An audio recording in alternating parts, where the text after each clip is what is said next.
But yeah. So right now with one of my students, we're passing the topic of language and languages in the world, and English especially, and it's very informative. It's about how language originated, how English originated. But for my 12-year-old student, it's not as interesting, which I get. At 12 years old, you don't really care about those things, but I really want my students to be engaged with these topics because I find them interesting. So I create these deeper kind of discussion points where we could delve into it a little bit deeper, but it never quite works out as I like it to work out. It usually ends up with my student saying, I don't know, which is like a favorite answer for them. So if I ask a question like, right now you're learning a second language, you already know one language, why do you think you're learning it, and what's the purpose of that? Which is kind of dangerous territory if a student starts thinking why the fuck they're doing what they're doing, because they answer I don't know not because they don't really know. The answer I don't know, you can translate that into there are 30 minutes left on the clock for this lesson, and then if I tough it out, if I suffer through this boring ass discussion and this boring ass teacher, I'll get back to my favorite activities and I'll have to worry about this. With that mentality, it's tough to get a student engaged, but even if they put a little bit of effort into learning, into communicating with me and acquiring a new language, I really appreciate that. So when I ask questions like, why are we learning this, and is there any significance, is there any benefit to having English as a second language, and what would that allow you to do in the future? These kind of questions, require more of an introspective and kind of, like a little bit of an insight into your values and what you want from this life, whether you want to travel or whether you want to work in a foreign country. And you need to have an understanding of global market and how economies work and all that stuff, which is, I guess, too much to ask from a preteen. In another instance, I asked him, well, you're learning second language, why is it not enough to have one language? It's a kind of a provocative question too, but it is what it is. He doesn't really have the answer for me, but he's just like trying to figure it out. And I love when the cogs start working in the brain, and he starts just at least a little bit, trying to wrap his little brain around this idea. Why is there more than one language? Why is one enough? And then I ask him, well, do you think we'll come to time where there is one language, there is one global language, and everybody speaks it? I remember being asked the same question when I was in my second year in university in linguistics class, and it's the kind of question that you want to have an answer for, but you don't really know which angle to attack it from. Because we were discussing, I had a professor, and she was a woman in her 50s, and she would usually say that she's from Uzbekistan, and she would have some stories from there and her life and stuff like that. And her English accent was quite interesting because it was a mix of this attempt of a British one and just a mixture of other languages that she knew, which is Crimean Tatar and Russian and possibly Ukrainian, with their own specificities. And it is no surprise when you get older that you become more conservative in your views. But she didn't even attempt to have an unbiased discussion, which I feel like is not really smart, because you want to have an a fair kind of, open space kind of environment where everybody can express whatever they want without an authority figure having a little bit of a bias.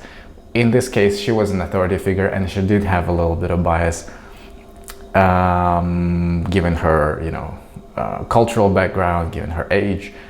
And a lot of other students in class were, whether for that reason or the other, they were quite on par with her views. And I think I was the only student, there might have been another person, but I was the only one who openly expressed his opinion against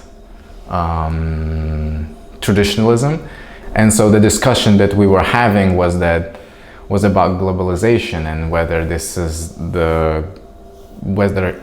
kind of trend has a positive and negative impact on our world and our society specifically. And from her perspective, of course, she was of mindset that globalization is an evil force and it destroys this indigenous, authentic native culture. Whereas my point of view was that no, it's good. It's kind of a optimization of all this unnecessary friction that we have between social groups and ethnic groups and all that kind of stuff.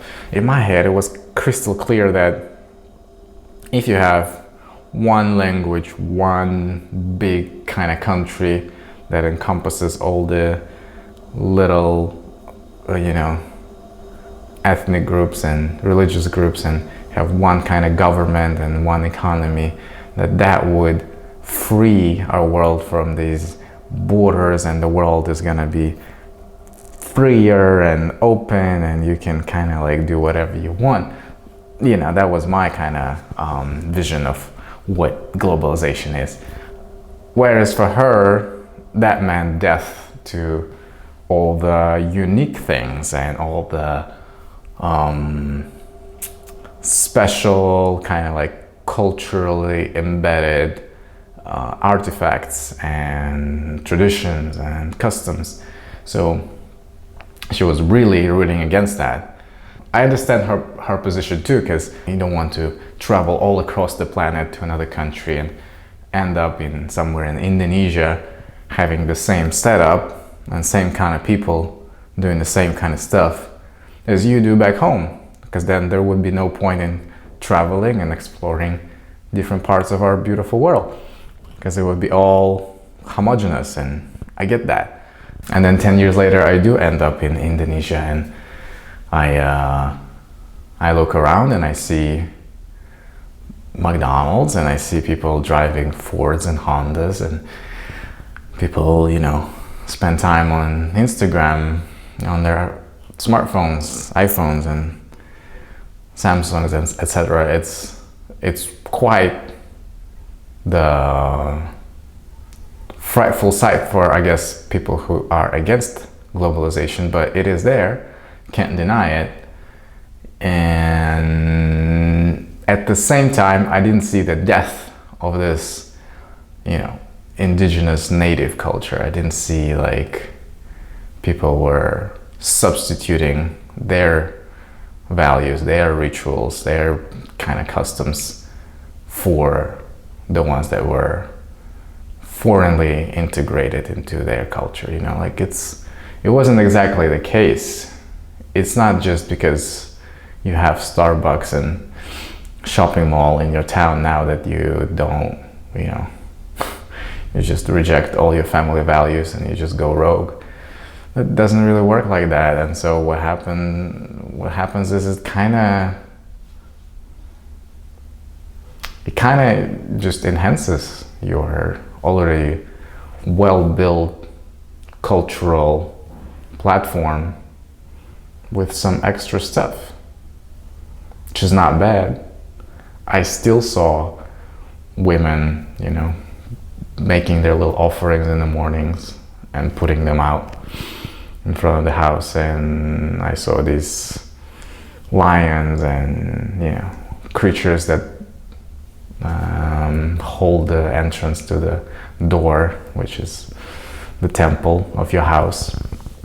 And I still saw men wearing white, and people living in their tightly knit communities, and people just being people, like Indonesians and their culture being what they're used to and doing their thing, and none of that foreignness could alter it. And it gave me an idea that these roots of culture and indigenousness and all that long lineage to the first settlers on your land, that's way deeper, way deeper than any Starbucks, McDonald's, or whatever commercial project can even attempt to scratch the surface off.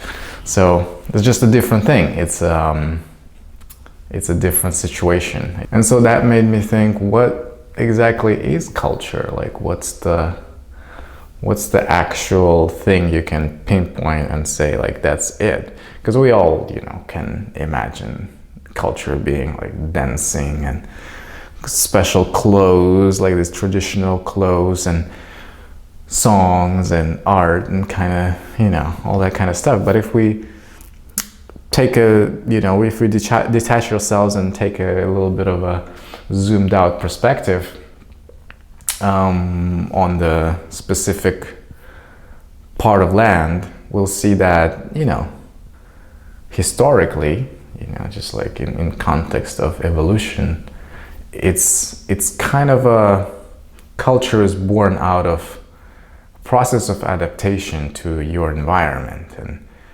it is a matter of surviving and building up this kind of either mindset or habits or immunity to the outside forces. So architecture would look different depending on the climate, and people's skin color would look depending on the sun exposure and so on.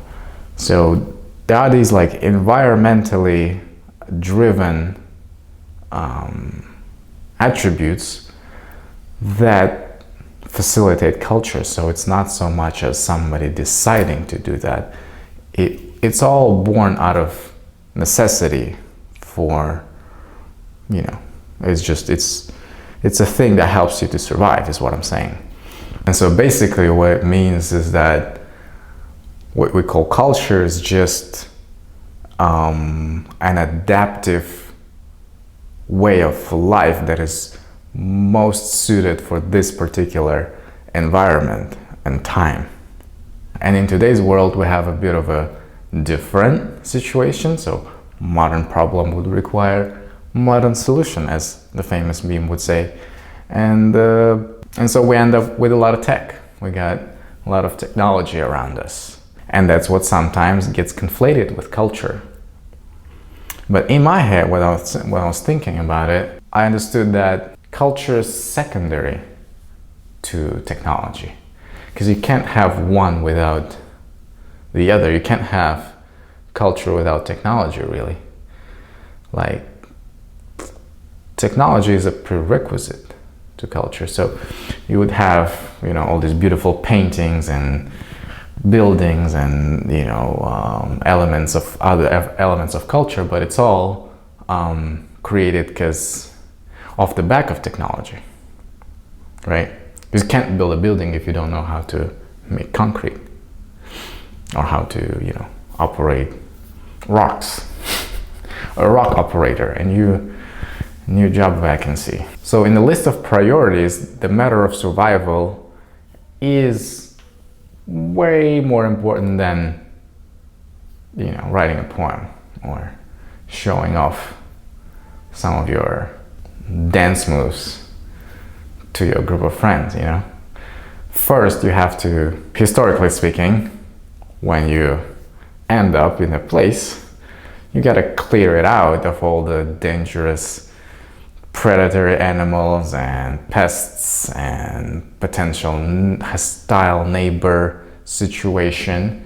So there are a lot of things you have to deal with that make you want to work to secure yourself and your potentially tribe or family from all these outside dangers. So you come up with things to help you do that. So you are driven by this force urge to survive and secure yourself and procreate and so on.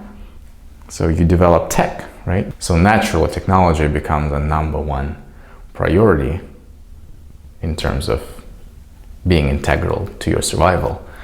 And you can take an example of fire being one of the kind of most popular and well-known technologies that changed the trajectory of our evolutionary process, you know? So once you figure out how to make fire, now it completely changes your environment. As essential and as groundbreaking technology of fire is and was and still is, it was still kind of a transient, kind of emergent property rather than like a material thing. So if we want to talk about like a material, like technology as we understand today, like a thing that you can touch and do something with, you would probably start talking about plow being the first kind of technology in that sense. Well, not one of them. And plow is one of these technologies that allowed us to kind of accelerate in our procreation and proliferation of our species. It's the kind of thing that just completely changed the trajectory and enhanced the chances of survival and, you know, enhanced the agriculture in general. And we don't have a person who is, you know, like a Steve Jobs. We don't have a guy, we don't have the records of somebody who came up with a plow. Like, we don't have that, but obviously somebody created it. And here's the thing, once new tech is introduced to our reality, to our consciousness, there is no real way to go back. There is no way. Once plow was introduced, there was no way for us to go back to our good old hunter-gathering times. And that's really unfortunate, because you see, you can envision two tribes living side by side and maybe not having the best type of relationship with each other, but still being all right together. So there are these hunter-gatherers who are like just, you know, roaming around, scavenging and hunting animals and picking berries and stuff like that, doing their thing, just being in their element, in their culture, and living life according to their set of norms and principles. And then you got these motherfucking farmers, you know, agricultural people who are starting to use this technology, this new shit that helps them grow crops, helps them feed more people, and so now they're growing in number. While you in the hunter-gatherer group, you're looking around, you're like, well, it's 10 of us, it's nice, but it's 10 of us. But you look over the fence, they start having more children, they start having more people, and then slowly but surely they're becoming bigger in number and stronger, naturally. And now the power dynamic shifts, because now plow, which is just a little fucking invention, a little tech that does not really determine much in terms of it's a material thing, but it already changed the game in the sense that now the power dynamic changed, and now there's an advantage of one tribe over the other.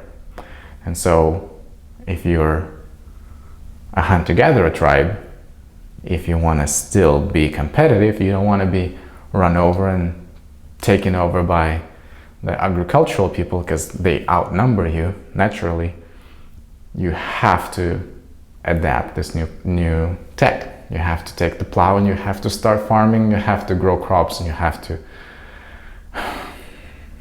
feed your people. And depending on the number of people you have, you can grow it, and then you can, accelerate too. And if you choose not to, if you choose that, if you hold your belief and you married to this idea of my way of life is the best way of life, and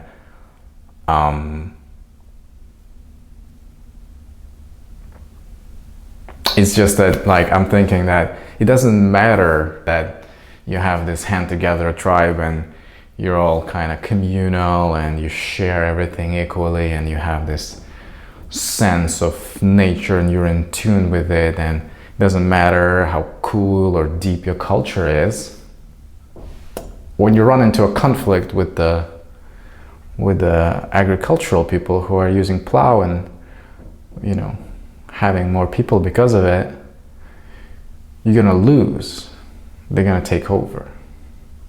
So the uniqueness and the special nature of your culture doesn't really matter in the evolutionary lens, It's just, it's something that if it doesn't give you advantage, it's gonna perish.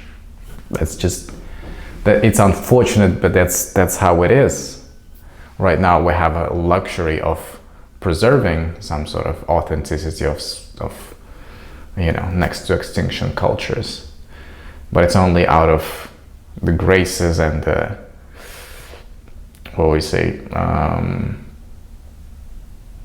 abundance of the already established cultures. It's not just because it has any significance in the evolutionary sense. But as important as plow is, it's just one of the day-to-day kind of texts that doesn't really encompass all the importance of technology.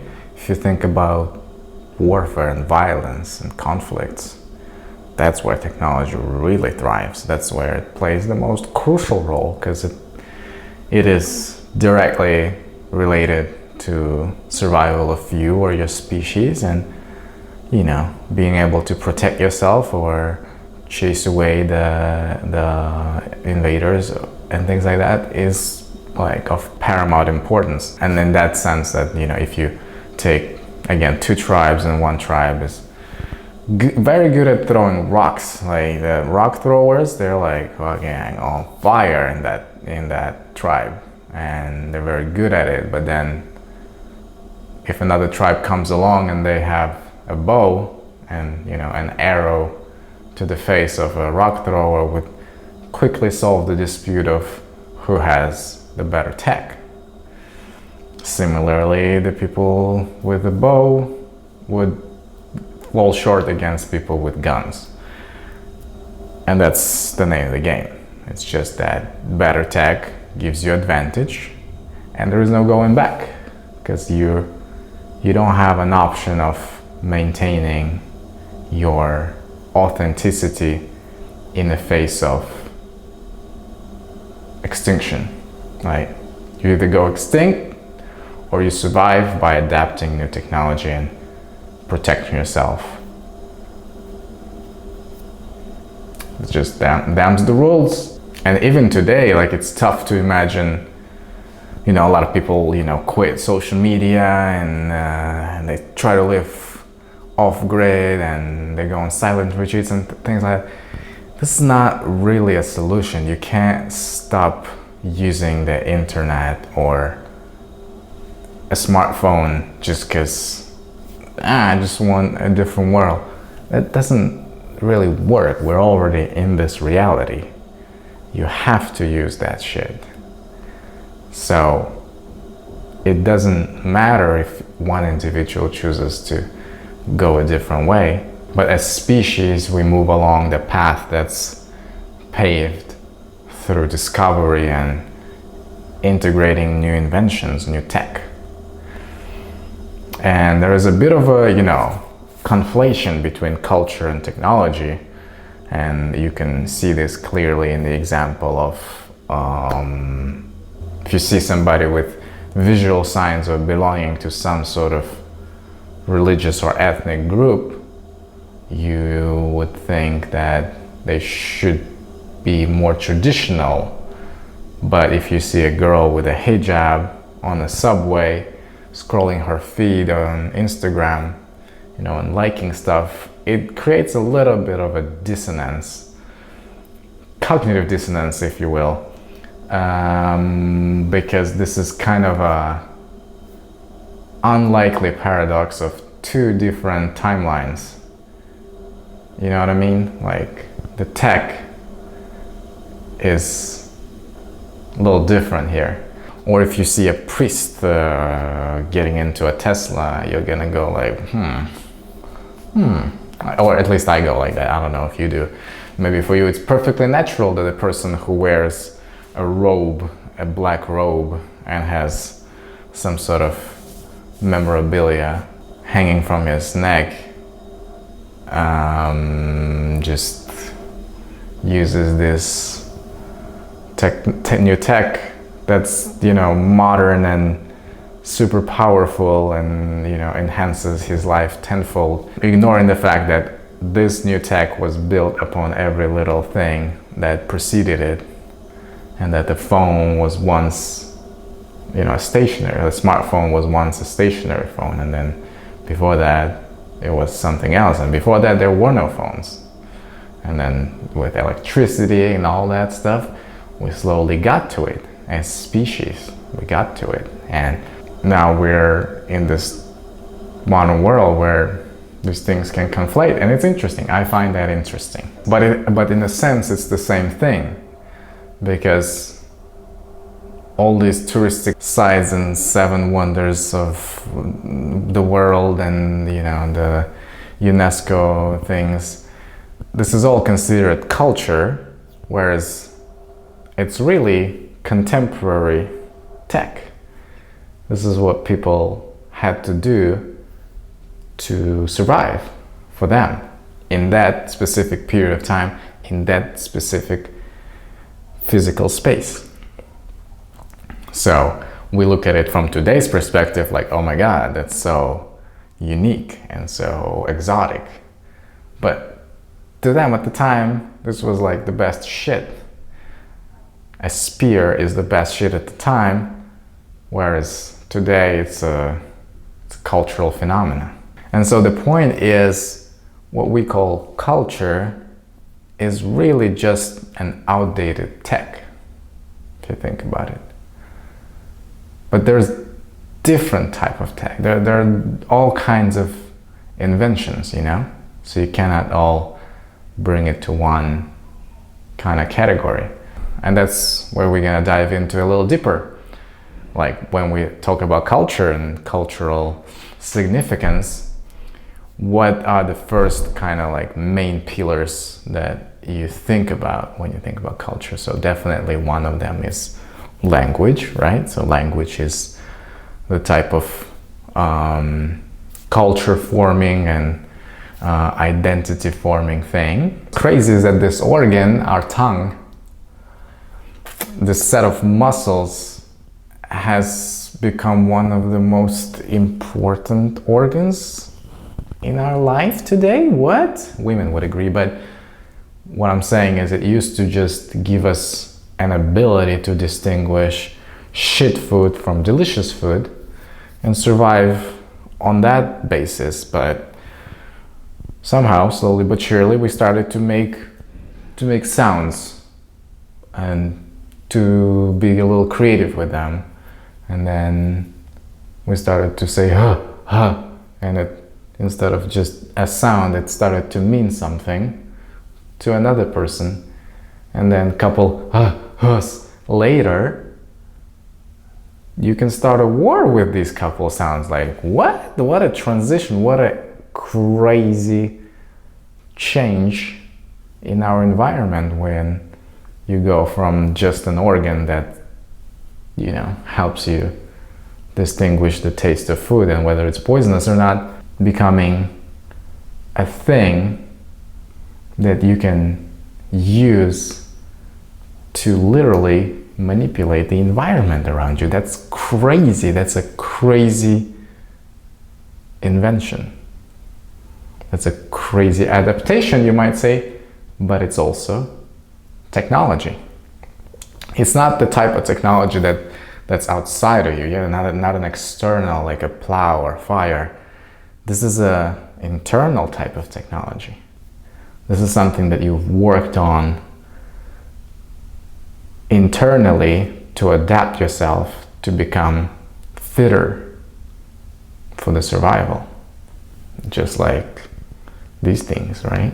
And so this jump from language being just a bunch of random sounds that signify some commands to becoming a tool that allows you to encrypt and communicate meaningful messages to another person, to another member of your species. This jump is so big, like if you think about it in evolutionary term, in historical term, and how much advantage it gives you. Like imagine that you're, again, there are two tribes, and then one tribe can communicate to each other. What? Like that's, the language is like a game changer. Like that type of tech, that kind of advantage will instantly make you the fittest, the best, the king of the hill of all species, and here we are. But as with all things, as with all power that is given to you by tech, it can be used for good, positive purposes, as well as it can be used for nefarious purposes, and it can be used to, slay the competition, But as a technology, what an incredible achievement, what an incredible step forward for a world. Now you can communicate.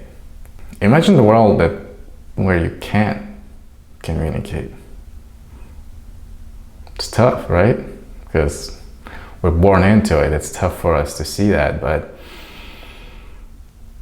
language has enabled us to be in communication.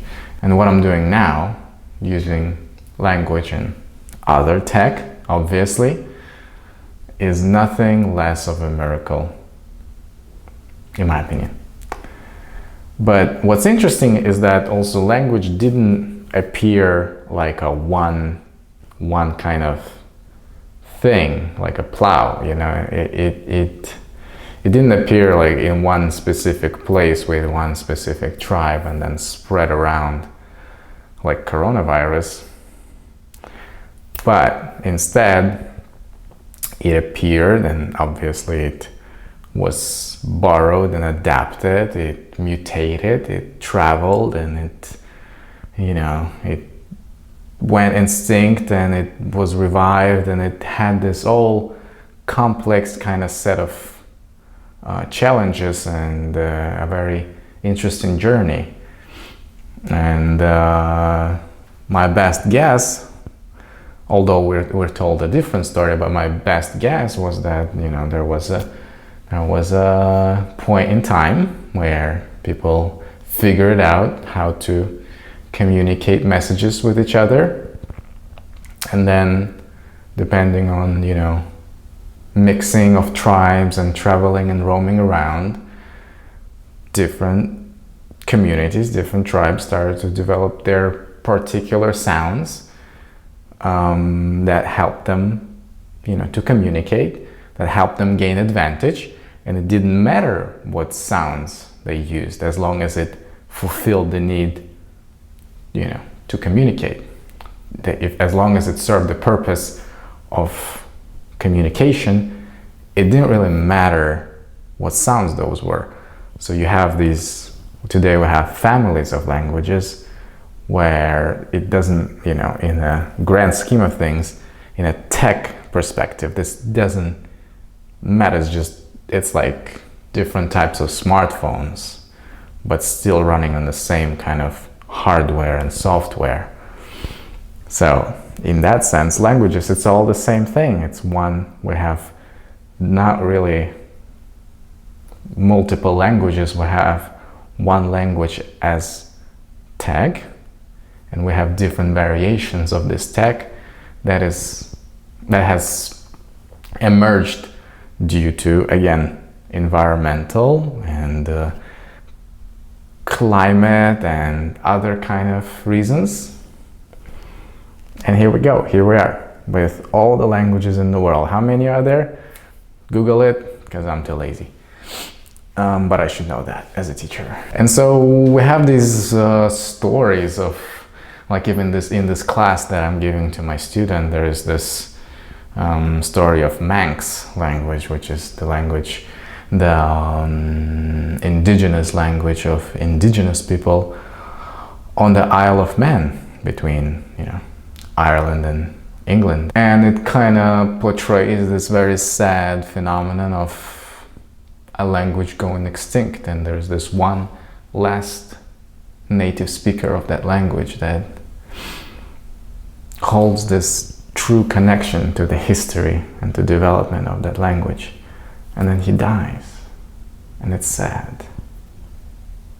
And supposedly language dies with him, but it still goes on, it's still part of the culture. Yet there are other languages like English, because it's in this area and it's more popular. So this old language becomes not day-to-day, but more of a luxury stuff. Like, you can have that if you want, but it's not necessary. It's not crucial to your survival. And that's kind of interesting, because we always have these battles over culture and the culture wars and languages, and, you know, I don't want to speak Ukrainian, I don't want to speak Russian, I don't want to speak French, I don't want to speak English, you know. It's almost everywhere you go, there are these conflicts. But what it really is just tech being implemented and survival of the fittest. That's all it is. And it's not like there's only this story of, you know, a bigger entity, a bigger cultural, let's call it, entity that consumes a smaller entity, like in the example of all the extinct tribes and their culture, you know, by colonialists and imperialists and so on. It's not only that, but there's also, in history, there are also instances of, you know, Roman Empire collapsing and, you know, dispersing into different kind of cultural segments, you know. So there's or linguistic segments. There's this language, one imperial language, which is Latin. And then, you know, if you ask people in that time, in the Roman times, if Latin is gonna be the language that is spoken by the entire world, even though they probably didn't know how big the world is, but whatever. If it's gonna take over, they're gonna probably say yes, because if you look around, everybody speaks Latin, and the Roman Empire is taking over more territory. Of course everybody's gonna adapt, because there's this powerful force. It's hard to deny that. And then 2000 and something years later, we don't even know what Latin is. I mean, we know what it is, but we don't speak it, we don't use it. It's a dead language, as it is defined on Wikipedia. But it goes to show you that even though the tech is there and it's in its place, it takes some sort of configuration and mutation for it to push our species forward towards new tech and new development. So if you ignore the aesthetic part of it, like what color or what size this tech is, and focus on the applicability of it to the real life, to the reality, you'll see what works in what situation and what kind of advantage it gives you. And so that goes to show you that it's not always that our logical conclusion is what really is going to manifest itself in our evolutionary process, and it's not always that straightforward. If even an example of Latin being dead and being forgotten in today's world, it transformed, it spread into different languages, and it became, Spanish and French and English amongst the main ones.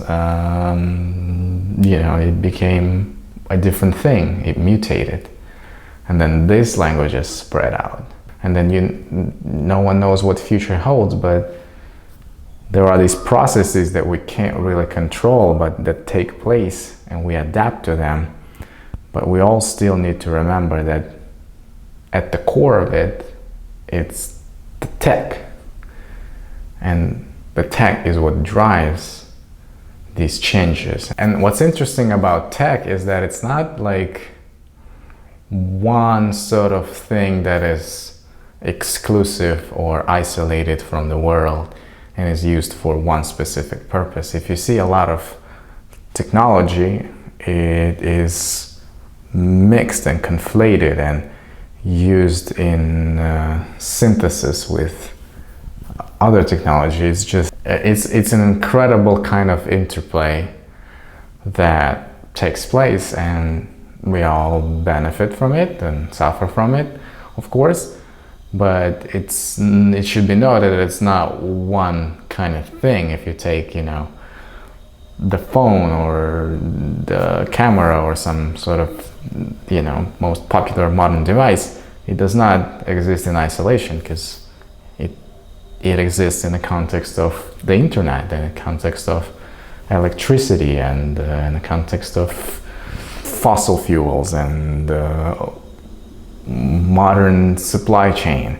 Like this is all steps in our evolutionary process, and it's all technology that is contributing to development of more technology on top of that. So it's all very intertwined and very interesting to look at how it all operates. And so same with language, right? It's base technology, just the sound and the ability to use your muscles to create and affect the world outside of you. And then you go from just sounds and like basic messages into narratives, storytelling. Now that's another tech, that's the next tech built on top of the already existent tech, already developed tech, narratives, storytelling. Like that's another power, that's another technology that gives you advantage over a potential adversary. And so people started creating narratives. People started to tell stories. And at first, I guess it started very innocently. It was some sort of bedtime story or a legend, a myth, some sort of innocent set of imagery that was built mostly probably to entertain or to convey some sort of moral message about the specific culture and environment where you live in. Like, don't do that, because that's what's gonna happen. And then people started to experiment with it, and they understood that, you can affect another person with speech, with narrative, with a story. As soon as this became clear, as soon as this power was obtained, that you can use narrative to not only communicate the message or the meaning to another person of what you want to say or how you feel,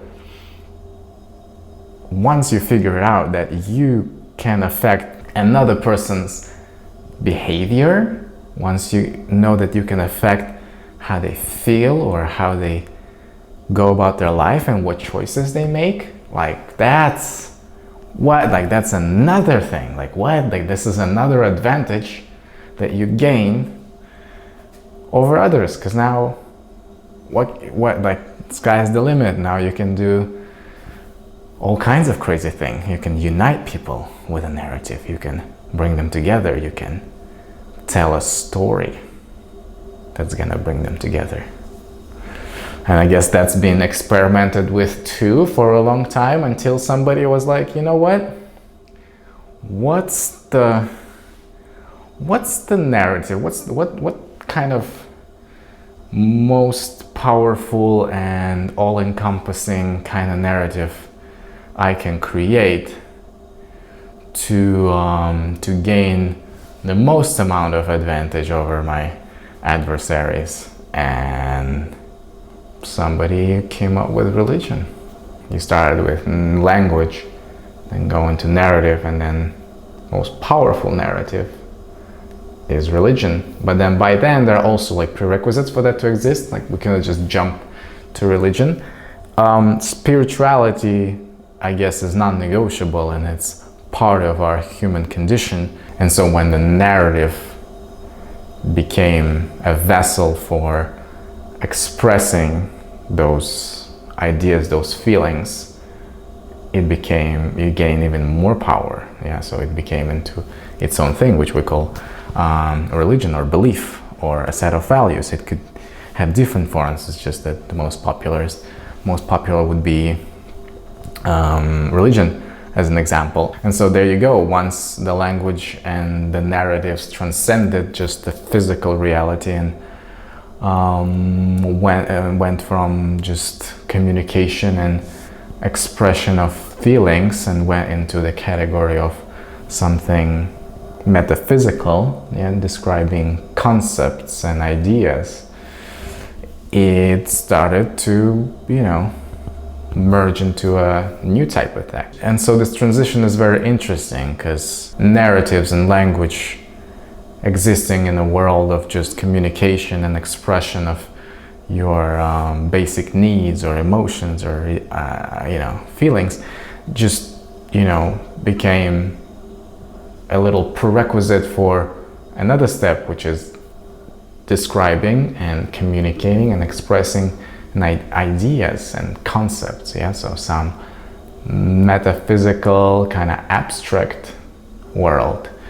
Now that, if you integrate that into a physical reality, now we're just dealing with completely different things. Now our worlds are merging, and it's becoming something of a new kind of tech, a new software. So that's why you can't really put a timeline on this kind of tech, because if you look at the modern nature of conflicts, it's very much based in resources and tribalism, but it is facilitated by this new types of tech, with including religions and narratives, and it makes you wonder, having been invented such a long time ago and still having relevance to this day and still having applicability to our modern day living, is there a ceiling? Is it a prerequisite for another thing, for another tech that it's yet to come, or a synthesis of already existing tech? If you come up with it, leave it in the comment section below.